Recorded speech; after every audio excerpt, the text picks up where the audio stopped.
Bom dia, Deus abençoe a sua vida. Estamos aqui mais uma vez, neste domingo, para nós conversarmos. Eu gostaria de compartilhar com vocês, nessa nossa reflexão, o Salmo 138, que vai falar sobre a graça de Deus, né? Vamos dar graças a Deus pela sua fidelidade. Fidelidade, misericórdia. Nós temos uma palavra no hebraico que é resed. E resed, ela é usada muitas vezes no Salmo, nos profetas também. E ela é algo interessante, porque ela significa um amor leal de Deus, um amor firme, um amor fiel. E ela vai enfatizar a posse mútua, né, de duas pessoas envolvidas num relacionamento de amor, de comunhão, né? Então, darmos graças, o salmista vai dar graças a Deus pela fidelidade de Deus. Então, no Salmo 132, nós temos aqui 8 versículos e vamos falar rapidamente. Hoje vai ser mais curtinho a intenção do salmista aqui. Aí ele começa: quero te agradecer, né? Agradecer a Deus com todo o meu coração. Agradecer a Deus por tudo aquilo que Deus está fazendo para com ele, né? No caso aqui, o salmista louva a Deus depois vai no versículo 3, pelas orações que foram respondidas. Ele, no momento de angústia dele, de tristeza, de aflição, de problemas, ele clama a Deus e Deus ouve a oração desse salmista. Então, quero agradecer ao Senhor com todo o meu coração, né? O texto bíblico do Antigo Testamento na Torá, que é o Pentateuco, e também Jesus, ele fala que amar a Deus acima de todas as coisas, toda a sua força, toda a alma, todo o pensamento, amar a Deus com todo o seu coração, né? Eu entendo que nós, como falamos que amamos a Deus, nós teríamos que fazer aquilo que Deus deixou para nós, as instruções, as direções, né, as suas palavras, para que nós pudéssemos obedecer a Ele. E nós então amaríamos a Deus se nós obedecêssemos a palavra dele. Jesus fala que não só ser ouvinte, mas praticante da palavra. Então nós temos esse entendimento.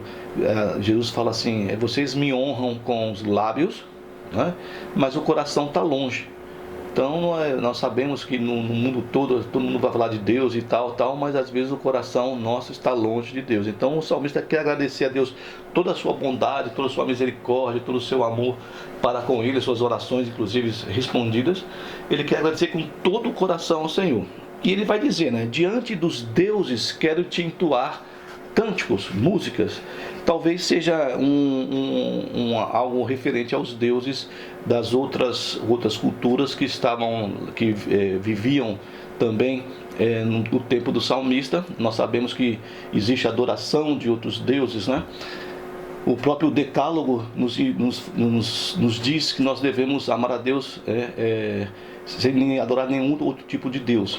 E outros tipos de deuses podem ser, como diz também os profetas, Deus de pau, de madeira, de gesso, de todas essas coisas. Então não podemos nos inclinar diante disso e adorarmos. Então, se porventura houvesse algum outro Deus, esse salmista entoaria cânticos ao Deus único, que é o Deus, no caso, o Deus de Israel. Os outros povos eram politeístas e o povo de Israel era um povo monoteísta de um Deus só. Então, diante dos outros deuses, ele entoaria louvores a esse Deus. Aí ele continua, no caso aqui, do Salmo 52, no versículo 2, eu quero me prostrar, né, o texto seria me colocar com a boca no pó, né, em direção ao seu templo. O templo que estava lá em Jerusalém, né? O templo da sua santidade. E eu quero agradecer o teu nome, diz o salmista, por causa do seu imenso amor, né? Da sua resede, da tua fidelidade, porque o Senhor tornou grande o seu nome, né, em toda a terra. O amor que ele tinha pelo salmista. E nós sabemos que o amor de Deus, esse grande amor, essa grande fidelidade, essa grande misericórdia, não é apenas de uma pessoa só ou de um povo só. Não é exclusividade de um povo, de uma pessoa ou de uma religião. o amor de Deus para com todos, para com todos os seres humanos, para todos os habitantes da terra, sejam eles animais selváticos, domésticos e o próprio ser humano. Deus ama tudo. Deus, no texto de Gênesis, quando diz que terminou de fazer os céus e a terra, ele diz que ele viu e tudo era muito bom. Ele vem formando e vendendo, e viu Deus que era bom, e viu Deus que era bom. E no final, que ele faz tudo, ele disse Deus, muito bom, Tov, né? Bem Tov mesmo, Tov é bom. Então essa fidelidade, esse amor, ela abrange toda a criação de Deus, todos os seres humanos. Ninguém tem um Deus exclusivo só para ele, e Deus não é de ninguém. Ninguém pode colocar Deus numa caixa e dizer que ele só faz isso e é assim que ele tem que fazer. Não, nós somos criatura. O texto de Jeremias 18 diz que manda Jeremias descer até a casa do oleiro, e o oleiro está fazendo ali um pote. E de repente ele erra o pote, o barro todo se embola, né? Aí ele pergunta para Jeremias: não posso fazer eu isso, que sou o oleiro, com o barro, que é o ser humano, né? Porque parece-me que nós queremos ser mais do que deuses em muitas situações.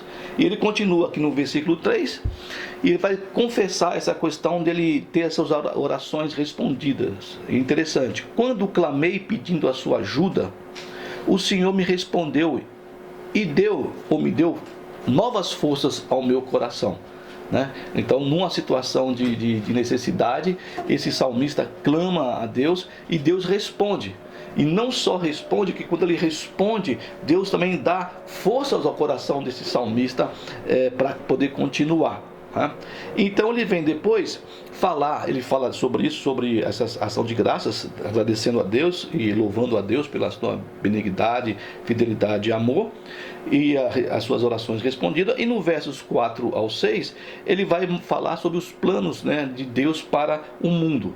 Aí ele vai continuar assim dessa maneira no versículo 4: que te agradeçam, ó Senhor, todos os reis da terra, né? Eles se agradeçam ao Senhor. Então todos os reis, todas as pessoas, todos os seres humanos, mas só podem agradecer a Deus se eles escutaram a palavra da boca de Deus, né? Porque escutaram as palavras da tua boca e obedeceram. Não é apenas, né, ser ouvinte, como diz o próprio Jesus, ser ouvinte e não praticante, né? A gente fala e ouve a maravilha, mas não pratica. Então eles agradecem ao Senhor, os reis da terra, porque eles escutaram a palavra de Deus e eles praticaram aquela palavra, né? E quem mais que ele fala sobre os seres humanos, aqueles que habitam na terra? E que cantem os seus feitos, porque grande é a tua glória, ó Senhor. Os feitos do Senhor. Quais são os feitos do Senhor? Mas eu não vejo na minha vida. Caramba, será que a gente não pode olhar para o mundo e ver o mundo maravilhoso que nós vivemos, moramos? E eu creio que esse seja o nosso jardim do Éden, que Deus nos colocou nesse lugar paradisíaco, para nós podermos tomar conta desse mundo. E eu creio que a gente não conhece toda a formação da Terra, do globo terrestre, e a gente tem gotículas do que a gente vê, né, numa árvore, numa planta, num animal, no ser humano mesmo, e da grandeza, da beleza que Deus criou, né? Então que cantem os seus feitos, porque grande é a glória do Senhor, né? Os feitos maravilhosos de Deus. E ele diz então isso para que seja pelos reis e pelos seres humanos. E no entanto, né, olha só, apesar do Senhor ser grande e poderoso, alguns textos dizem que o Senhor que habita no alto, o sublime trono nos céus, tá? O Senhor é amigo íntimo, não é um amigo, né, amigo urso, que a gente tem muitas vezes. A gente acha que as pessoas são nossas amigas e depois nós tomamos aqueles golpes que nos abatem por muitas vezes, porque nós fomos enganados. Então Deus não, ele é amigo íntimo dos humildes, mas dos orgulhosos, os salmistas, alguns traduzem que o Senhor vê somente de longe, né? Então os orgulhosos, Deus só olha para eles de longe, mas dos que são humildes, ele é amigo íntimo.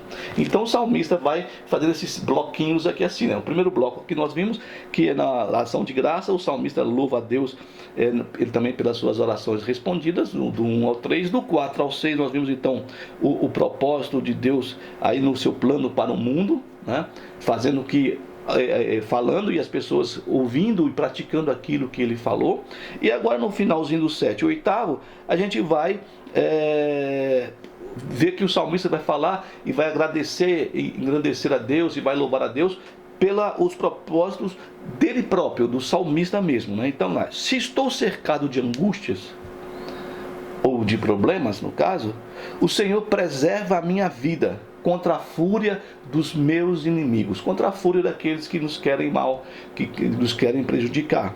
Então, se eu estou cercado de angústia, de problemas, de terrores por todos os lados, esse Senhor vem e preserva a minha vida. Não está dizendo aqui que Deus vai livrá-lo de problemas, né? E de angústia. Nós teremos problemas, teremos angústia no decorrer da nossa vida, mas que Deus vai preservar, que Deus preserva a nossa vida. Muitas vezes eu creio também que você já passou por isso, você passou por angústias terríveis e problemas terríveis, e você conseguiu sair. Quando você olha, você diz, mas como é que eu consegui? Como é que eu saí dessa situação, né? E a minha vida preservada e tudo. Nós teremos angústia, Jesus falava isso. No mundo tereis aflições, mas tem de bom ânimo, porque eu venci o mundo. Então, dos meus inimigos, estende a tua mão sobre nós, né? Estendendo a sua mão. Antigamente nós sabíamos que os reis, principalmente em Roma, quando estava nos gladiadores, podiam fazer assim ou assim. Se assim o cara morria, se assim estava tudo bem, né? Mas Deus não, ele estende as suas mãos. Aqui é um símbolo de bênção, né? De bênção sobre o ser humano, sobre o povo, assim como os sacerdotes também faziam. Tinha lá um jeito de fazer, de eles abençoarem o povo, levantando as suas mãos, né? Então, assim como também o pai e a mãe abençoam o filho, põe a mão na cabeça do filho. Então Deus levanta a mão, a destra dele, que é a mão direita, para salvar e para abençoar os que confiam nele. Então ele fala e termina o seu salmo dizendo assim: o Senhor realizará em meu favor a tua resede, a tua misericórdia eternamente, esse amor leal, né? Por isso eu te peço que o Senhor não desista dos feitos das tuas mãos, que o Senhor continue a operar, a fazer, né, os seus milagres, a fazer as suas intervenções em favor daqueles que amam a Deus. E eu creio que já falamos várias vezes, não é só em favor daqueles que amam a Deus. Deus faz e estende as suas mãos em favor de todo o ser humano, de todos, inclusive daqueles que não acreditam nele, aqueles que zombam do nome dele. E ele faz então o sol nascer, esse sol maravilhoso de hoje, domingo de manhã, sobre os bons e os maus, justos e injustos, e a chuva cair, não para destruição, na verdade, né, infelizmente, mas para que haja o vicejar das plantas, das flores, e para que todos possam ver, tanto os maus e os bons, como também os puros e impuros, e aí vai, e possam contemplar. Então esse Deus derrama sobre isso. Então essa realidade desse salmista, desse reconhecimento dele entender que Deus ouve a oração dele e age em favor. Eu tenho um texto, uma sentença que Jesus fala, que me deixa sempre empolgado e maravilhado com aquilo que Jesus está falando. Ele está diante de uma situação de morte, ele está ali com a Marta e com a Maria, que é a morte de Lázaro. Lázaro já está um tempo já enterrado, e aquele pessoal chorando ali, ele também se compadece. Ele tem uma conversa com a Marta, e dessa conversa ele fala para a Marta: eu sou a ressurreição e a vida, quem crê em mim, né, ainda que morra, viverá, né? É muito complicado isso aí para a gente poder entender. Mas o que me chama a atenção nesse texto de João 11, no versículo 42, no 41, ele manda que o pessoal tire a pedra do sepulcro, né? Tinha um sepulcro, uma caverna assim, tinha uma pedra que tampava. Ele só tira a pedra, né? E ele levanta os olhos. Levanta os olhos, é aquilo que eu falei agora há pouco sobre essa questão da mão que abençoa, da destra que abençoa, as mãos que abençoam, que Deus, e o salmista pede para que Deus não retire a mão de cima dele, né?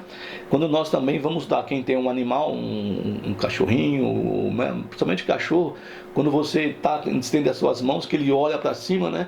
E você, geralmente ele quer o alimento naquilo, ou o afago, e ele olha, né? É dessa mesma maneira que Jesus está fazendo na sua humanidade, no caso, ele sabendo que ele é Deus, mas ele olha para cima. né? Nós temos na nossa mente, a gente não sabe na verdade, segundo os textos, que Deus ele habita nos céus, então nós achamos que é lá em cima, né? Se bem que os foguetes já foram, e tem uma nave lá em cima lá, uma estação espacial, e ninguém vê Deus lá. Agora onde é que Deus habita, mas a gente tem no nosso entendimento, né, no arquétipo coletivo aí no caso, de que é nos céus, não na região dos mortos, porque a região de baixo seria a região do Hades, no caso, e aí dos mortos. Mas Jesus olha para cima, interessante, e para o céu, e ele diz: Pai, graças te dou porque me ouviste. Olha só, ele dá graças na mesma coisa que o salmista lá atrás, quase 2000 anos antes dele, também estava dando graças a Deus, porque Deus ouviu a oração dele. E aqui Jesus está dizendo: ó, Pai, eu te dou graças porque me ouviste. Aí é a frase que me toca muito, que é no versículo seguinte, 42. Aliás, ele fala, né? Eu sabia que sempre me ouves. Eu já fiz um estudo sobre isso, uma reflexão. Eu sabia que o Senhor sempre me ouve, né? Sempre me ouve. Então é interessantíssimo para mim. Aliás, eu sabia que sempre me ouves. Você vê a convicção de Jesus, a certeza de Jesus, a fé de Jesus nesse Deus, né? De palavra, um Deus que cumpre as suas palavras, o conhecimento e o relacionamento que ele tinha com Deus. Olha, o salmista, ele é um homem, um ser humano, é um poeta, um salmodiador, um cara que cantava em cânticos, escrevia poesias para esse Deus aí, no caso, ele que era do templo, né?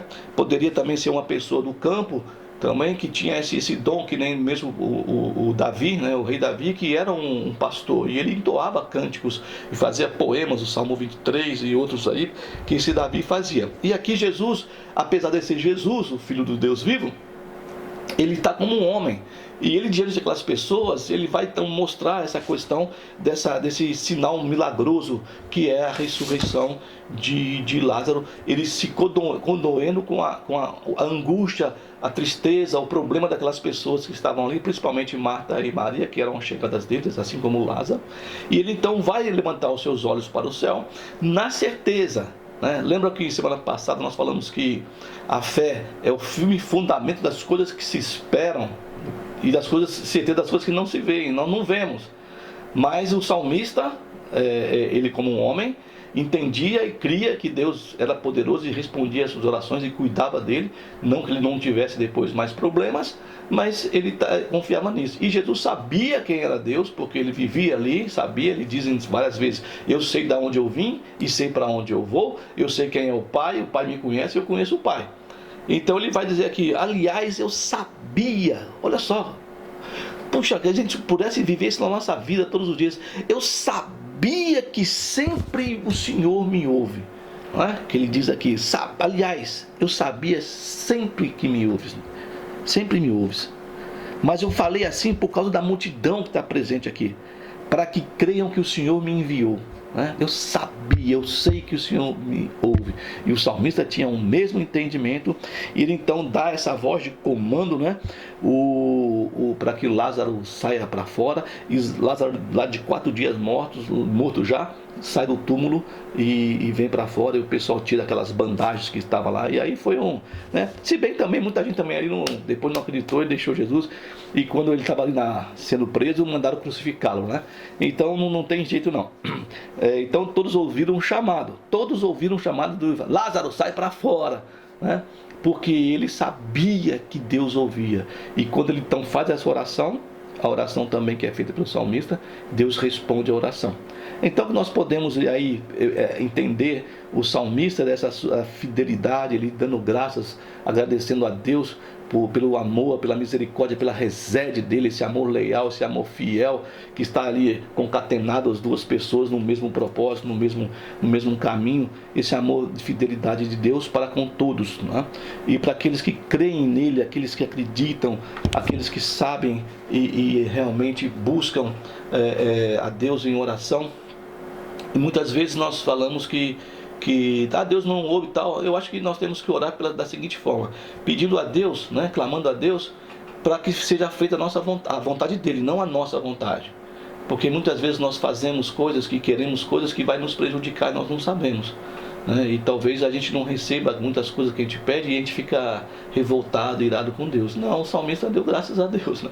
Então, se você recebe ou não recebe, que você possa entender que Deus tem o melhor para você e que você possa ter essa mesma visão, esse mesmo conhecimento de Jesus. Eu sempre, né? Eu dou graça, vou te dar graça por, né? Porque o Senhor me ouve, mas eu sei, aliás, eu sabia que sempre me ouves.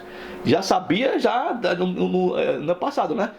Sabia, Deus, a nossa, né? Não é que nem eu faço muitas vezes. Eu sabia que ia dar errado. Não, não é isso não. Eu faço muitas vezes, eu sabia que não ia acontecer, eu sabia que não ia dar. Principalmente quando é uma coisa que vai acontecer de bom pra gente. Ah, eu sabia que não, não, Jesus não é assim não. O cara estava morto, todo mundo chorando, desesperançado, porque gostavam muito do Lázaro e também de Maria e Marta. Jesus também gostava deles também. E naquilo lá ele disse, eu sabia que o Senhor sempre me ouve, né? Então a fidelidade, dá graças a Deus por tudo, né? Paulo ensina aqui também até pela desgraça, tem que dar graças a Deus. É meio complicado a gente acreditar nisso aí e fazer, mas dá graças a Deus pela sua misericórdia que não tem fim, que se renova a cada manhã, que é nova a cada dia. Um bom domingo para você e sua família, uma boa semana, que Deus abençoe em nome de Jesus.